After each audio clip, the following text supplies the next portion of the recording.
So having discussed principal values yesterday,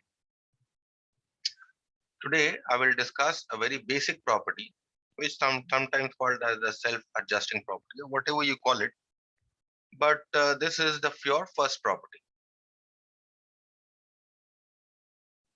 Property number 1 of inverse circular functions. In this you have these parts. First of all, you have sine inverse of sine theta is always equal to theta. This is where theta has to lie between minus pi by 2 and plus pi by 2 in this interval. Okay, this is property number one. And just conversely, you also have, just as you have sine inverse of sine theta is equal to theta, you have sine of sine inverse x must be equal to x, where x must lie in the interval, closed interval, -1, 1. It can take any value between -1 and +1, inclusive of -1 and +1. Okay. This is for sine. Similarly, you have the same result for cos. Cos inverse. So how the ranges are differing between x and theta? Because see, theta is an angle. When I'm talking about inverse functions, suppose if I write x is equal to sine theta. Okay, if I write x is equal to sine theta, that means what is the value of x here? X can only lie between -1 and +1, right? Isn't it? -1 plus. But when I'm writing theta is equal to sine inverse x, right? This means that theta is now an angle, isn't it? Theta was always an Yes. angle. Sine inverse is actually an angle. So here the angle must always lie between minus pi by 2 and plus pi by 2, because we are only talking about the principal values. When you are talking about inverse circular functions, we talk about principal values. Is it clear? Yes. So the same relates to your cos. So cos inverse of cos theta is theta, where this angle, as you know, as I told you last time, for the principal values, this always has to lie between 0 and pi. Pi. And you have cos inverse x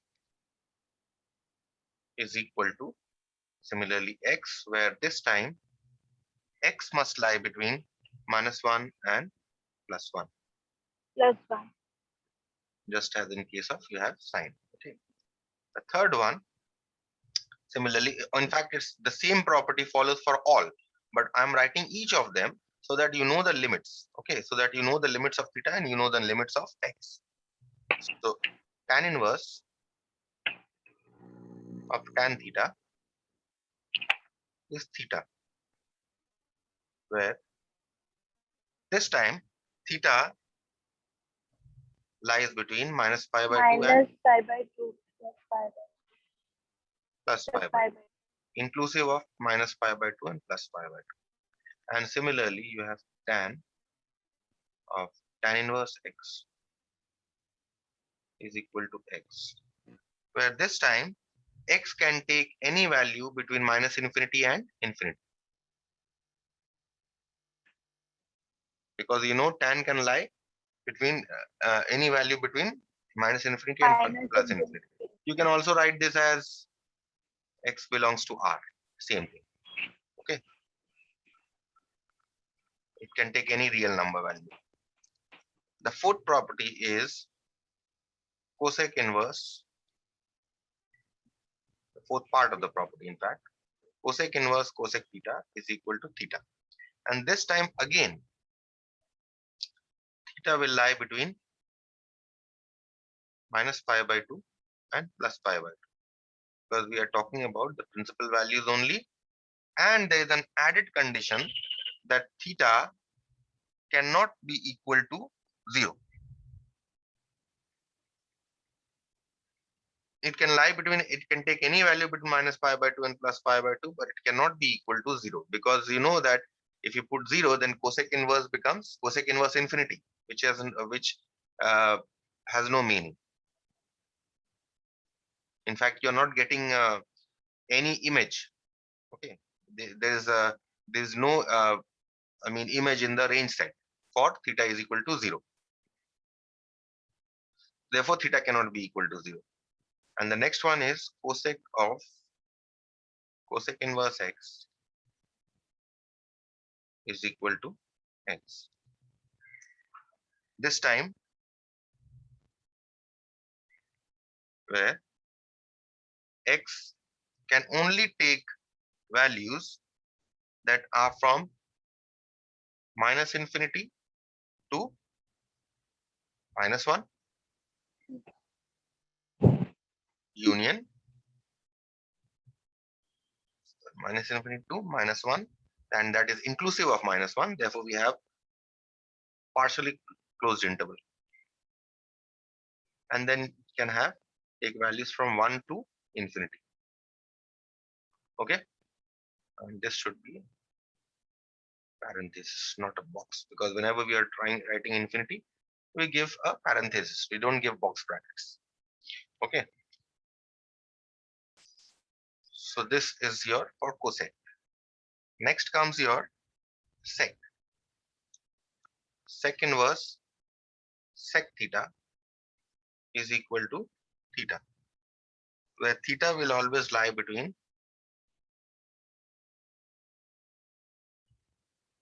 0 and pi.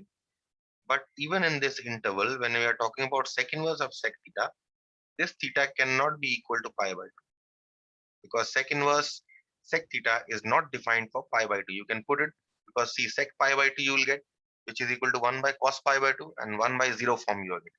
So therefore, you cannot have sec inverse sec theta where theta is equal to pi by 2. And you also have sec of sec inverse x is equal to x. And this time again, you will have the same kind of interval where x can take any value between minus infinity to minus 1 and any value between 1 and infinity. Okay, just as you have cosec, similarly you have sec for x, not for the angle. And finally, you have cot inverse cot theta is equal to theta, where theta lies between 0 and pi. Okay, and you have just the converse condition, cot inverse x is equal to x, where x can take any real value, minus infinity to infinity. Okay, any questions on these? If not, then we can proceed to some problem based on these. Okay, problem. Question here is evaluate the following.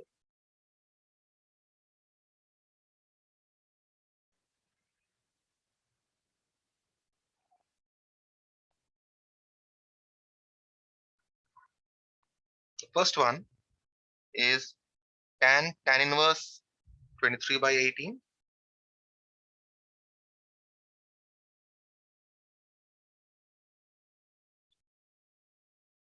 Okay, next one is sine cos inverse.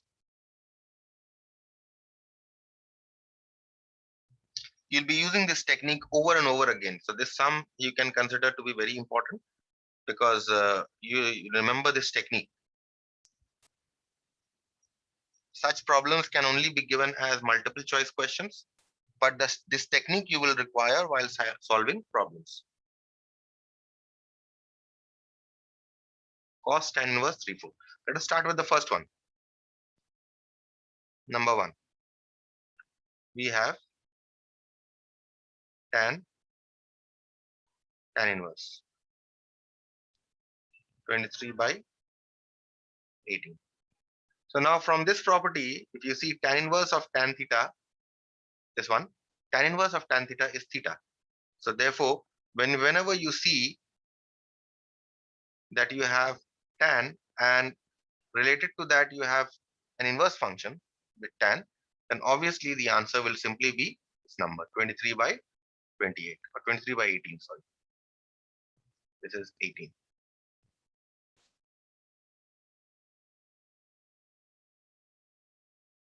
The question was 23 by 18, and this is because of this tan and tan inverse and tan, they nullify each other, and therefore you simply get 23 by 18. Okay. For the second one,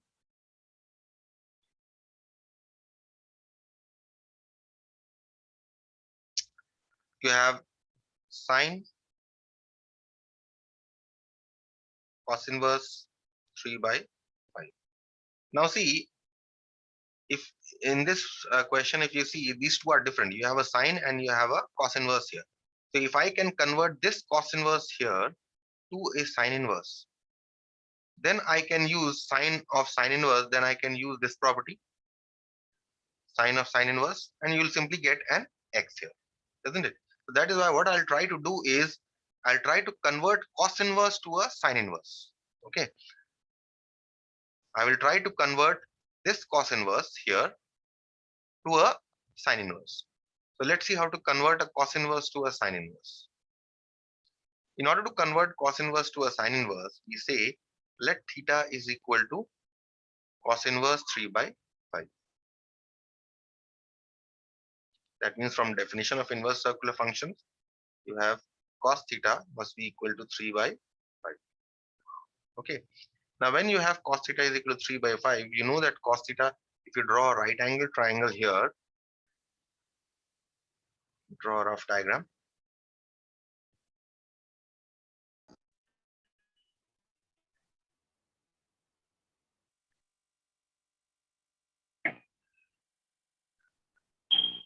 If you draw a right angle triangle here, you know cos theta is equal to base by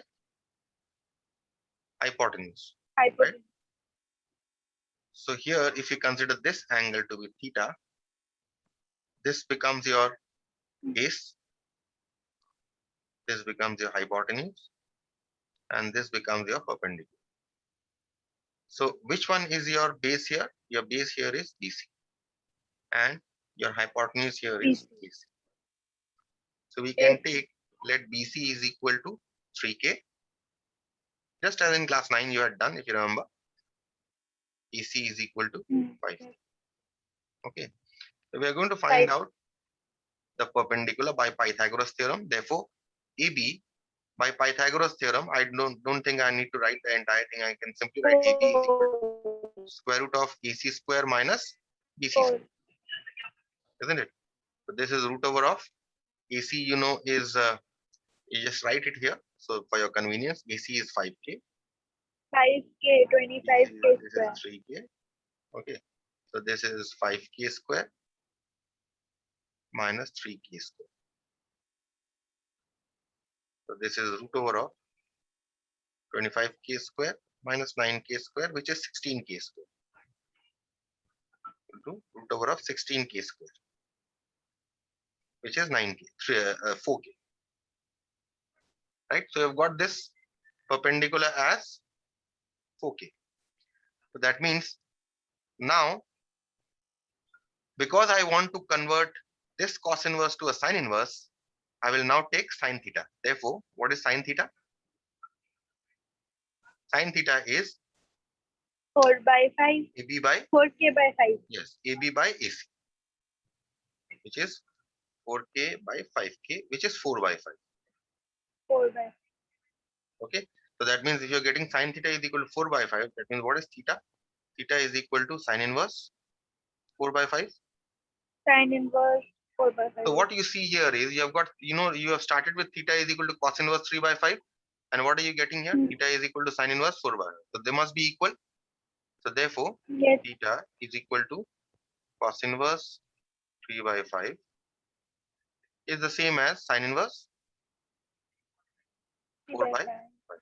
Equal by. Right? So we have converted this cos inverse 3 by 5 in the question to a sin inverse. So now we put it in the given expression. So therefore, sine of cos inverse 3 by 5 must be equal to sine of sin inverse 4 by 5. Now, utilizing the above property, you can simply write this to be 4 by 5. And that is your answer. Is this technique absolutely clear? Yes, sir. Yes, sir. If if you are using triangles, it will be sufficient. It will be maybe a little easier for you. Or you can also use identities. You know how? I'll just show you. See that we had started with what? We had started with theta is equal to cos inverse. Theta is cos inverse 3 by 5. Theta is equal to cos inverse 3 by 5. Right? We had started with theta is equal to cos inverse 3 by 5. That means cos theta is equal to 3 by 5. Now what you can do, instead of using triangles, if you want to find cos theta in terms of tan, you can always use this identity. Sin theta is equal to root 1 minus cos square theta. Clear? Yes, sir. 1 minus 3 by 5 square. Now if you simplify this, I think you'll get this as 4 by 5. So that means 5. you're getting sin theta is equal to 4 by 5. You're getting theta is equal to sin inverse 4 by 5. And now you can use it. Okay. So instead, if you don't want to use this triangle, you can use this identity, which relates sin theta and cos theta. Which identity are we using here? We are using sin square theta plus cos square theta is equal to 1. Cos Isn't square it? theta is equal to 1. We are using this identity. Okay. So even this way you can do it. Okay. So I think, but triangle will be easier for you, so you can try a triangle, no problem. And the last one, in this you have cos of tan inverse 3 by 4.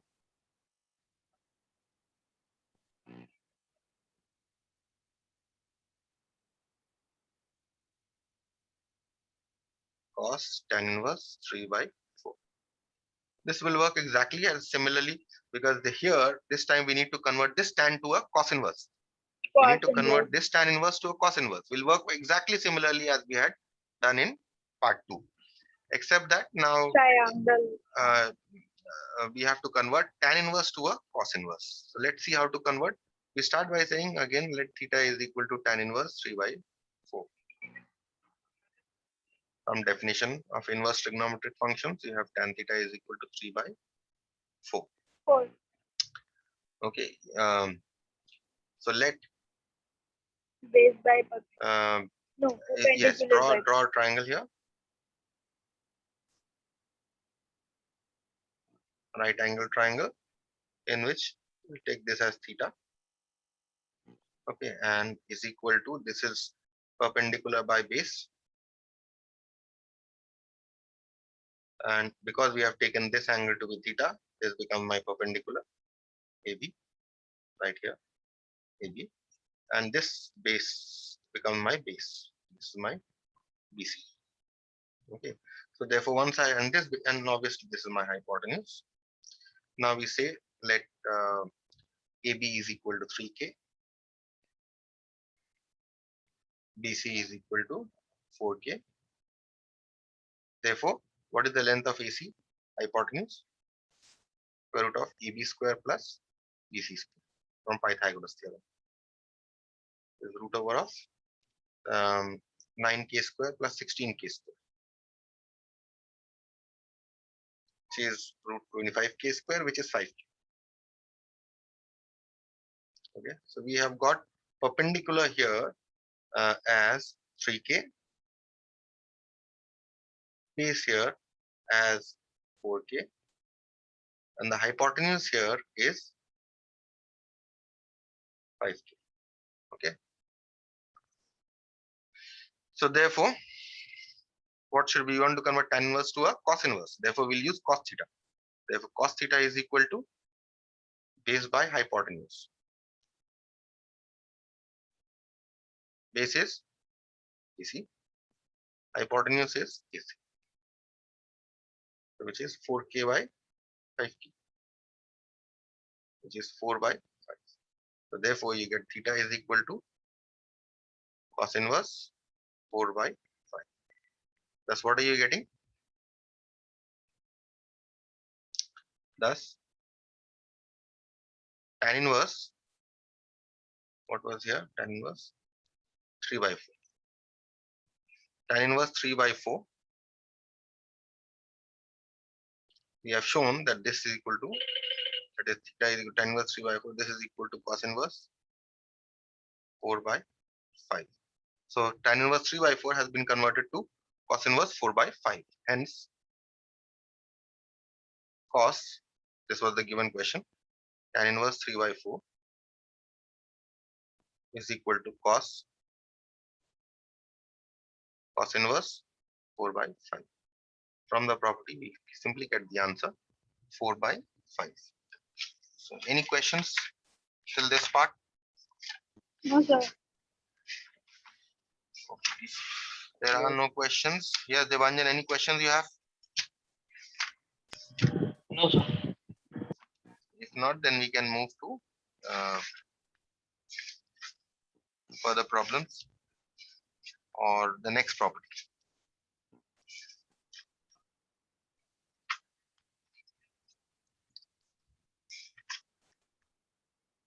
I think one more problem is there. Yes, this came in your ISC. Based on this only, you have this problem. Let us do this problem. The question here is, prove that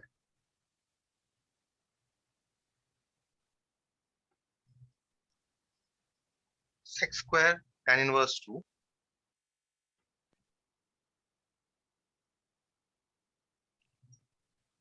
plus cosec square cot inverse 3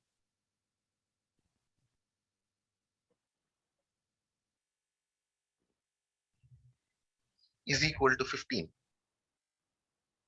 This is what you need to show. We start from the left hand side. Sec square tan inverse 2 plus cosec square cot inverse 3. Now see that if you remember, I told you when we write sec square theta, it actually means sec theta whole square, isn't it? Recall this. Yes. So similarly, when we're talking about sec square here, we can write this as sec tan inverse 2 whole square. We can write it this Whole way. square. Similarly, you can write cosec in this manner. Cosec cot inverse 3 whole square, right? You can write it in this way. Now the only problem that remains is, because we have two expressions of this kind, you have a sec of tan inverse. So if I can simply convert this tan inverse to a sec inverse, and if I can convert this cot inverse to a cosec inverse, then my problem will get solved, isn't it? Yes. So what I do here is, I say let theta is equal to tan inverse 2. Tan inverse. That means we get tan theta is equal to 2, right? We get tan theta is equal to 2. That means we now need to convert sec to a tan. You can draw the triangle, or let us do it a little different manner this time. We know that sec square theta is equal to 1 plus tan square theta, isn't it?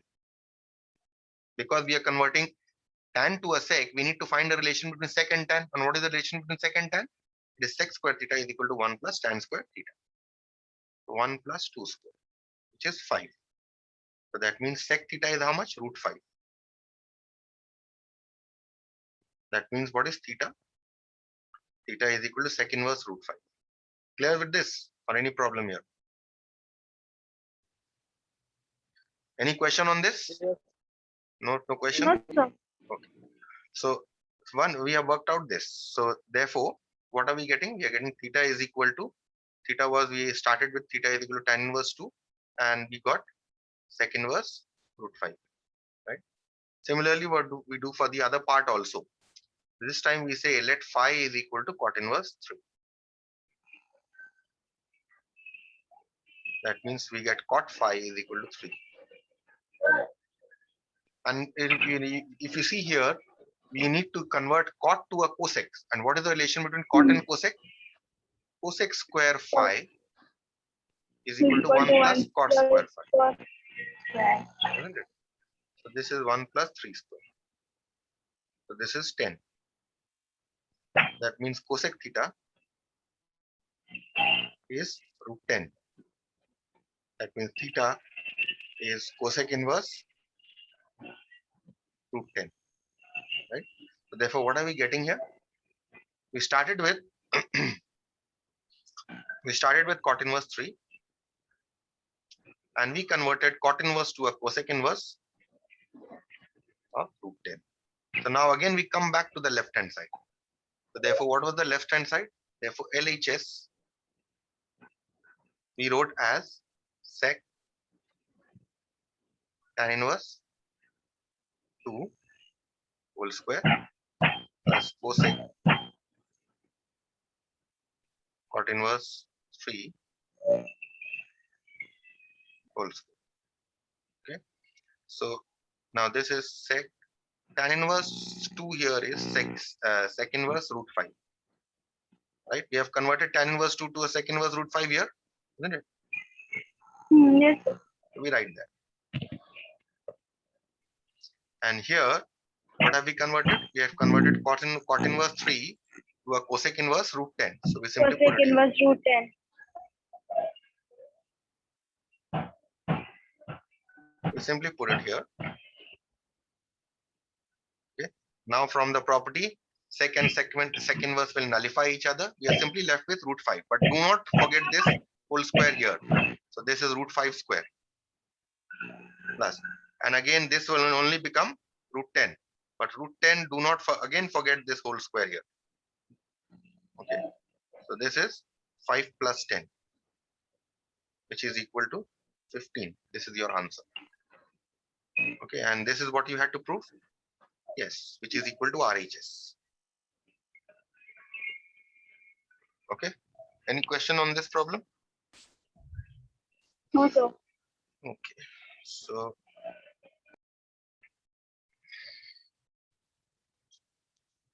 let us proceed with the next property here. Second property of inverse trigonometric functions, property 2. This property is sometimes called as the reciprocal property also, whatever name you give it, but you just have to remember the property.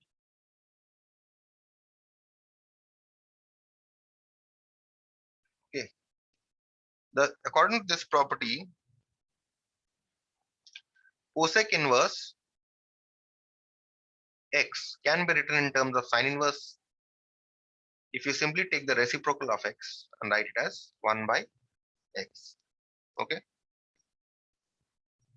Next, sec inverse in terms of cos inverse if you want to write, then you simply take the reciprocal of, okay. And finally, if you want to write cot inverse in terms of tan inverse 1 by x. Tan inverse 1 by x. Okay.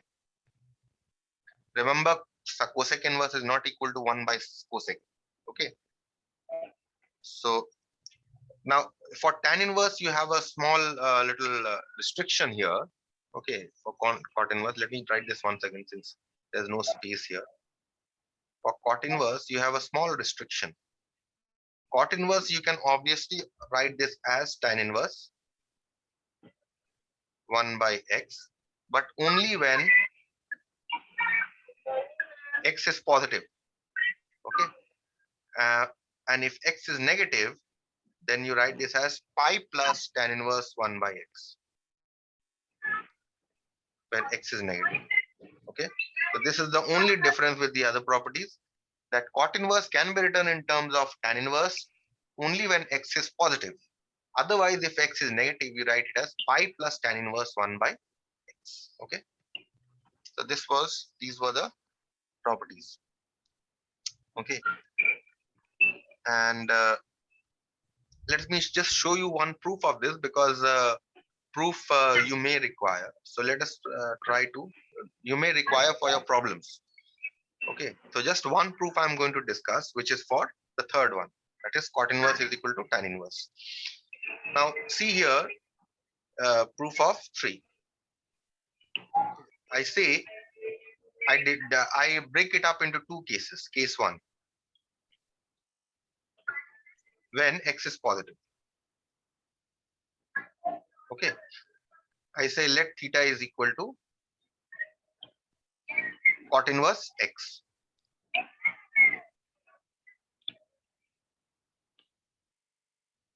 That means you get x is equal to cot theta. That means what is tan theta? Tan theta is 1 by x. That means you are simply getting theta is equal to tan inverse 1 by x. But remember, here x is positive, right? So we see that since x is positive, okay, if x is positive, then theta must always lie between 0 and 90 degrees, isn't it? If x is positive, then theta will always lie between 0 and 90 degree. From the table, you already know, right? Because if you see tan 0 is 0, what is tan 30? 1 by root 3, positive. Tan 45, 1 by root 1. 1. Tan 60 is root 3. And Root tan 3. 90 is infinity. So any value if you take between 0 and pi by 2, x has to be positive, because we are starting from 0 and ending at infinity from 0 to 90, Infinite. isn't it? So any Positive value infinity. between 0 and 90 for tan you take, it has to be positive. So therefore, if x Positive. is positive, then theta must lie between 0 and pi by 2, Pi by 2. isn't it? So that is why we write for x is equal to, when x is positive, we write theta is equal to tan inverse x. Let us now see the next case when x is negative.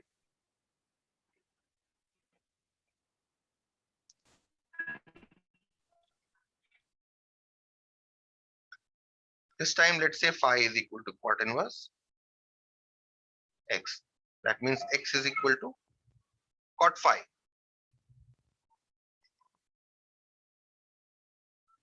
Right? Now, see that phi here, where x here is negative. That means whatever cot phi you're getting, x here is negative, isn't it? This is a negative value. And when is and if, let's write cot in terms of tan for convenience sake.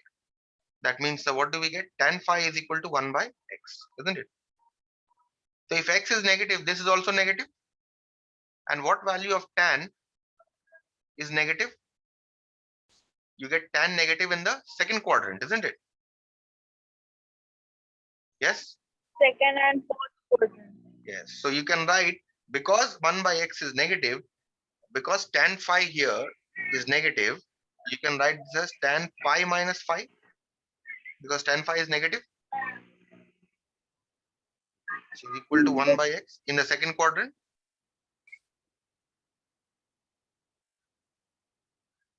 So in the second quadrant here, tan is negative. That is why we are writing tan phi as pi minus phi, because we know that 1 by x is negative and therefore tan phi has to be negative. So that is why we take the angle in the second quadrant, write it as tan pi minus phi. So that means what do we get? Pi minus phi must be equal to tan inverse 1 by x, isn't it? So therefore, what do you get? We get phi is equal to